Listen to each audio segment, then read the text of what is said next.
د خیبر ضلع سیمایي عدالت د زیارت پرواز د تیرا سیمې یو طنز ورشاته د غیرت په نامه د خپل میرمن او یو نارینه خپلوان د وجلو په جرم کې د تیزندې سزا ورولې ده. په کال 2013 کې د قبایلی سیمو په خیبر پښتونخوا صوبه کې لورګړېدو او دغلته د خیوات د عدالتي نظام لورغزېدو را پدې خوا دا لومبي ځل دی چې د سیمې یو اوسېدونکي ته د وژنې یا د قتل په جرم کې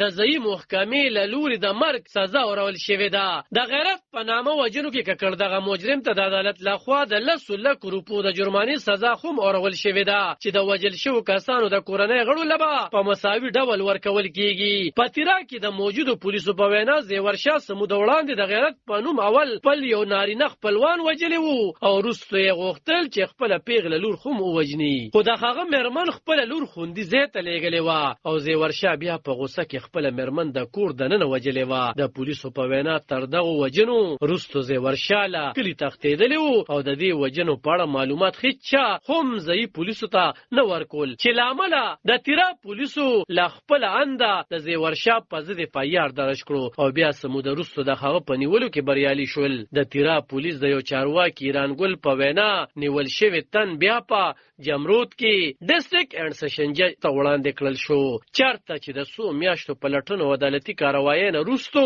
په زیورشاه د 2 کسانو وژنه په مبینه توګه ثابته شوه او بالاخر هغه ته په دغه مقدمه کې تیزنده سزا ورول شوه. ځایي قانون پوهان دا یو تاریخي فیصله ګڼي او وایي چې د قبایلي سیمو دننه دا اول ځل دی چې یو ځایي اوسېدونکي ته د وژنې په تور کې د مرګ سزا ورول شوې ده. تر دې وړاندې په پخواني پاټا کې د هغه وخت پولیټیکل انتظامیې ته د فیرنګي د وخت د قانون یعنی فرنټیر کرایمز ریګولیشن لاندې دا قانوني اختیار نه و چې چاله د وژنې په تور کې د مرګ سزا ورکړل شي. البته د قتل او داسې نور لویو جرمونو په تور کې به تر 14 کالو د بند سزا ورکړل کېدی شوه. د خیبر د عدالت له اړخه د ورول شوې دې فیصلې په اړه د سیمې یو ځوان وکیل سجاد خان ګڼي چې اوس تر څخه ده د ځایي اوسېدونکو په عدالتي نظام اعتبار په ځای شوي او دغه تاریخي فیصلې نه وروستو به اوس ځایي اوسېدونکو دپاره دا ممکنه نه وي چې د غیرت په نوم مخې ته راتلونکې داسې پیښې به د عدالت نه پټې وساتي.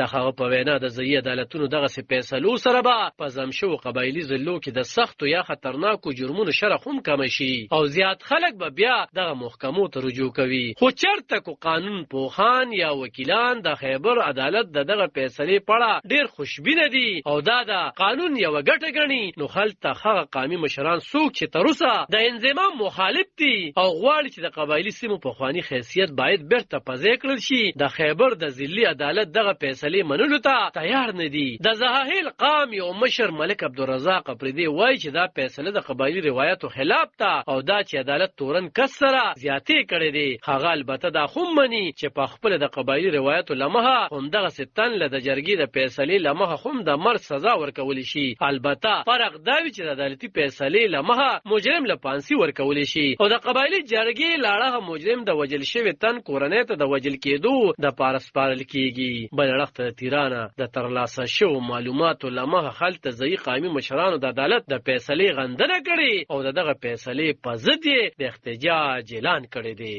علب خان شیرپو، دلبر نیوز، ضلع خیبر. د خیبر ضلع